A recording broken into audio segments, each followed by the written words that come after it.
नमस्ते दोस्तों, 1857 का विद्रोह 20 से भी ज्यादा बार इस सवाल को पूछा गया है हमारे एमटीएस के एग्जाम में। आइए 10 मिनट में इसका रिव्यू लेते हैं। 1857 का विद्रोह क्या था? तो भाई प्रथम संगठित प्रतिरोध, जिसको सबसे पहली बार ब्रिटिश ईस्ट इंडिया कंपनी के विरुद्ध पहली बार बड़ी चुनौती के रूप में हमारे भारतीय किसानों ने, मजदूरों ने, जमींदारों ने, आम जनता ने, महिलाओं ने, काश्तकारों ने, दलितों ने, सभी ने मिलकर आगाज उठाया था। शुरुआत की बात करें तो 10 मई 1857 को मेरठ से यानी सिपाही विद्रोह के रूप में यह एक बड़ा आंदोलन बनकर उभरा, जो कि उत्तर भारत और मध्य भारत तक ही सीमित रह गया। रीजन थे नेतृत्व का अभाव, हथियारों का अभाव और अमीर वर्ग का इसमें साथ ना देना। इसको सिपाही विद्रोह के रूप में भी जाना गया। ब्रिटिश इतिहासकारों ने सिपाही विद्रोह का, बेंजामिन डिज़रायली ने इसको महान विद्रोह और राष्ट्रीय विद्रोह कहा। जेम्स आउटरमैन और डब्ल्यू टेलर ने इसको मुस्लिम षड्यंत्र के नाम से जाना गया और वी.डी. सावरकर ने इसे प्रथम स्वतंत्रता संग्राम कहा। 1857 के विद्रोह का मूल कारण क्या था? तो एक कारण नहीं था, इसके मल्टीपल रीजन थे, राजनीतिक, आर्थिक, सामाजिक, धार्मिक, प्रशासनिक, सैन्य और तात्कालिक। आइए एक एक को देखते हैं। राजनीतिक कारणों में सबसे पहले क्या हुआ था? लॉर्ड डलहौजी ने एक डॉक्ट्रिन ऑफ लैप्स चलाई थी, जिसमें यह कहा गया था कि कोई भी भारतीय राजा जिसका खुद का जन्मा हुआ बच्चा उसके पास नहीं है, मतलब गोद लिए हुए बच्चों को हम राज्य का उत्तराधिकारी नहीं मानेंगे, अवैध होगा ये। तो ऐसे में सातारा को, नागपुर को, झांसी को, जैतपुर को, सबलपुर को, इन सभी को हड़प लिया गया डॉक्ट्राइन ऑफ लैप्स के माध्यम से। और झांसी में दत्तक पुत्र दामोदर राव को अस्वीकार कर दिया गया। तो भाई सीधी सी बात है, सारे के सारे राज्य किसके पास चले गए? यहां से अंग्रेजों के पास चले गए। अवैध का भी विलय कर लिया गया। नवाब वाजिद अली वहां के मनपसंद राजा को पर कुशासन का आरोप लगाया गया और यहां से अवध को भी हड़प लिया गया। साथ ही साथ हजारों सैनिक और अधिकारी बेरोजगार हो गए, जो कि राजा के यहाँ काम किया करते थे, और इसी वजह से अवध क्या बना? विद्रोह का बड़ा केंद्र बना। और भाई साथ साथ प्रशासनिक नीतियों की अगर हम एक छोटी सी विवेचना करें तो हम देखेंगे कि मुगल सम्राट का अपमान हुआ। बहादुर शाह जफर को अंतिम मुगल घोषित कर दिया गया और कहा गया कि लाल किला खाली कर दीजिए, और उनके उत्तराधिकारियों को साफ कहा गया आप कभी भी सम्राट अब नहीं बनेंगे। अंतिम सम्राट मुगल कौन रहे? बहादुर शाह जफर को घोषित कर दिया गया। अभिजात वर्ग से उनकी जमीनें छीन ली गई, विशेषाधिकार उनके समाप्त कर दिए गए, भ्रष्टाचार चरम पे था, जितने भी उच्च पद थे वो सारे अंग्रेजों के पास ही रह गए। भारतीय बेचारे हर तरीके से अपनी उन्नति से वंचित रह गए। अब बात करते हैं किसानों की क्या स्थिति थी और कुटीर उद्योगों की क्या स्थिति थी। तो कुटीर उद्योगों की बात करें तो स्थानीय यानी सबसे पहले किसानों की बात करें तो स्थानीय बंदोबस्त, रैयतवाड़ी और महलवाड़ी व्यवस्था ये किसानों के ऊपर लाद दी गई, जिसकी वजह से किसान बेचारे कर्जे में फंसते चले गए और साहूकारों और जमींदारों के शिकार बन गए। अब यहां से कुटीर उद्योगों का क्या हाल हुआ? पूरी तरह से मिटा के रख दिया गया। जितनी भी ब्रिटेन में मशीनें थी उनसे बनने वाला सामान भारतीय बाजारों में सस्ती कीमतों पे उतार दिया गया, जिसकी वजह से पारंपरिक जितने भी कारीगर थे उन सभी को बेरोजगारी का सामना करना पड़ा। और यहां से जितना भी राजस्व अंग्रेज इकट्ठा कर रहे थे भारत का, वो सारा का सारा तो साम्राज्य विस्तार पे लगा रहे थे या फिर युद्धों पे लगा रहे थे, जिसकी वजह से भाई कहां से जनरेट हो रहा था ज्यादा से ज्यादा रेवेन्यू? ये हो रहा था या तो नील की खेती से या अफीम की खेती से। तो भाई जबरदस्ती नील की खेती और अफीम की खेती करवाई जा रही थी। और भाई धर्म और संस्कृति का अगर प्रहार देखें तो जबरदस्ती हिंदू मुसलमानों को ईसाई बनाया जा रहा था।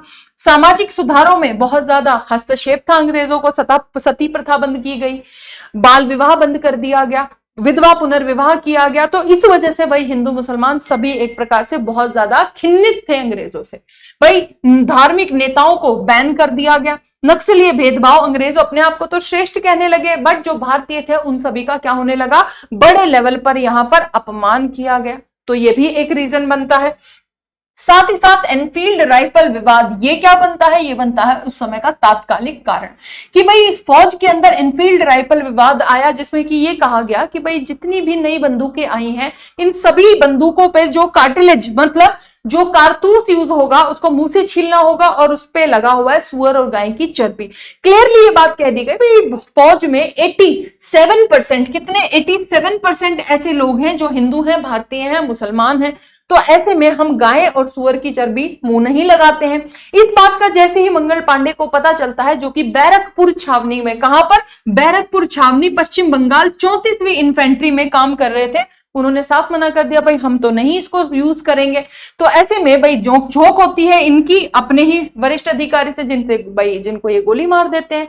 और उनको गोली मारने की वजह से ही 8 अप्रैल 1857 को मंगल पांडे जी को फांसी दे दी जाती है, जिसका परिणाम ये हुआ कि ये घटना पूरे भारत में दावानल की तरह फैलती है। अब जैसे ये कार्यक्रम हुआ तो भाई एक कारण तो नहीं था, अब भाई जितने भी सिपाही थे उन सब में एकदम आक्रोश भर गया, क्योंकि ऑलरेडी उनके साथ बुरा हो रहा था। भारतीय सिपाहियों को समान रैंक के लिए कम वेतन दे रही थी सरकार, भारतीयों को सूबेदार से ऊपर कोई पद ही नहीं था इनके लिए।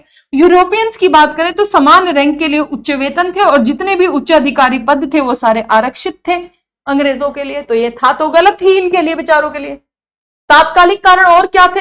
अंग्रेज लोगों ने क्लियर कहा था कि भाई जो भी भारतीय सेना में आएगा वो तिलक नहीं लगा सकता, दाढ़ी नहीं रख सकता, पगड़ी नहीं पहन सकता, और साथ साथ आपको युद्ध लड़ने के लिए समुद्र पार भी जाना पड़ेगा। इसके लिए अधिनियम बना दिया गया, अधिनियम 1856, जो कि लॉर्ड कैनिंग के द्वारा बनाया गया। अब फाइनली क्या हुआ, यहां से गुस्सा फूट पड़ा सारे भारतीयों का, और यहां से भाई पहला प्रारंभ मेरठ से शुरू होता है।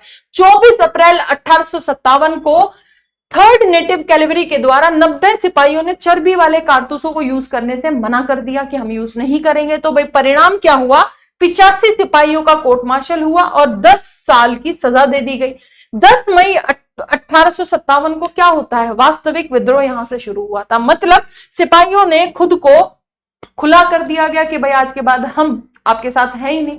अपने जितने भी लोग थे, जितने भी सिपाहियों को जेल में रखा गया था, जेल तोड़कर उनको निकाल लिया गया और ब्रिटिश अधिकारियों को मार गिराया गया। और यहां से वो आगे चलते हैं कहां, दिल्ली की ओर कूच किया, जहां इन्होंने दिल्ली पहुंचकर सबसे पहली बार मुगल बादशाह द्वितीय को अपना नेतृत्व करता, मतलब अपना सम्राट घोषित कर दिया गया, और शहनशाह हिंदुस्तान इनको उपाधि दे दी गई। अब 82 साल का बूढ़ा बाबा घबरा रहा है कहीं गोली ना लग जाए अंग्रेजों की। अब इसी को भाई यहीं से ही राजनीतिक वैधता प्राप्त होती है 1857 के विद्रोह को। आगे बढ़ते हैं, ये कहता है भाई विफल क्यों रहा ये इतना बड़ा जो संग्राम था, ये विफल क्यों हुआ? तो एक रीजन नहीं था, पहला रीजन था सीमित भौगोलिक प्रसार, यानी पंजाब ने इसका साथ नहीं दिया, राजपुताना ने इसका साथ नहीं दिया, साथ ही साथ कमजोर सैन्य संसाधन। हमारे लोग तलवारों से लड़ रहे थे और अंग्रेज किससे लड़ रहे थे, तोपों और बंदूकों से लड़ रहे थे।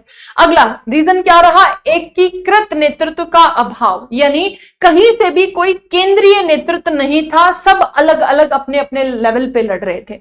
साझा राष्ट्रीय विचारधारा का अभाव, यानी कई नेता अपने खोए हुए राज्यों की पेंशन ना मिलने के लिए, सिर्फ पेंशन पाने के लिए लड़ रहे थे, तो ये भी गलत था। तो ये सारे रीजन रहे भाई, नेतृत्व फेल हुआ। साथ ही साथ दिल्ली से, कानपुर से, लखनऊ से, झांसी से किस किस ने इसका नेतृत्व किया, कहां कहां से कौन कौन से लोगों ने इसको दबाया? तो बहादुर शाह जफर दिल्ली से देख रहे थे, नाना साहेब और जी तात्या टोपे कानपुर से थे, लखनऊ से बेगम हजरत महल थी, और झांसी से लक्ष्मीबाई और तात्या टोपे इसका नेतृत्व कर रहे थे।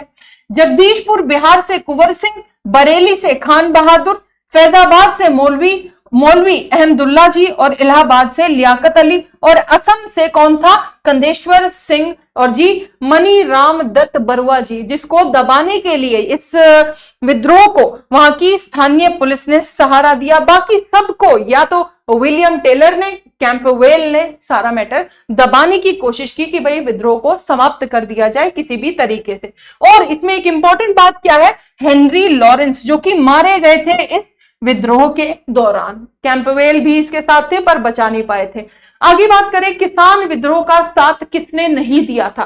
तो शिक्षित भारतीयों ने साथ नहीं दिया, बड़े जमींदारों ने और व्यापारियों ने तो अंग्रेजों की मदद की थी पैसे देकर, और देसी रियासतों की बात करें तो इसमें से अधिकांश शासकों ने अंग्रेजों का ही साथ दिया था, भारतीयों का साथ नहीं दिया था। और इसमें भाई बात करें तो ग्वालियर के सिंधिया, इंदौर के होलकर, और जी हैदराबाद के निजाम, मैसूर के त्रावणकोर के, कश्मीर के महाराज, इन सब ने भी 1857 की क्रांति में एक फूटी कौड़ी नहीं दी थी, ना साथ दिया था।